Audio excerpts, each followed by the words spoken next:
assiste à un changement de rapport de force sur le continent africain, un renforcement de la coopération avec notamment la Chine, la Russie, une nouvelle donne géopolitique. On va, Karim Zeribi, vers un nouvel ordre mondial?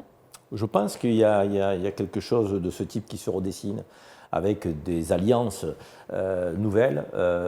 qui sont en train de se mettre en œuvre et qui vont s'approfondir. Je pense aux BRICS notamment, donc, ce groupe de 7 pays, Brésil, Russie, Inde, Chine, Afrique du Sud,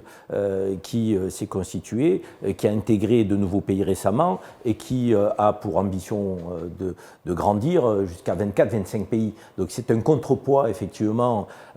qui se met en œuvre aux États-Unis et à la capacité qu'ont eu les États-Unis aussi à vampiriser l'Europe, l'Union européenne, parce que les États-Unis ont voulu que l'Europe ne se développe pas pour avoir une mainmise dessus, et on le voit bien dans le conflit entre l'Ukraine et la Russie là, celui qui dirige les choses en back-office, c'est les États-Unis. Donc oui, il y a une recomposition géopolitique du monde, mais c'est important ce qui vient d'être dit sur les migrations,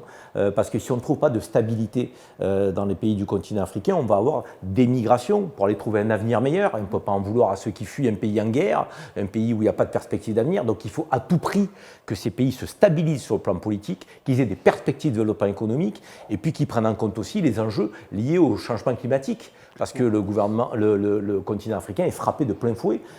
par le changement climatique. Donc d'énormes défis qui se présentent à nous, mais à l'évidence avec une reconfiguration géopolitique.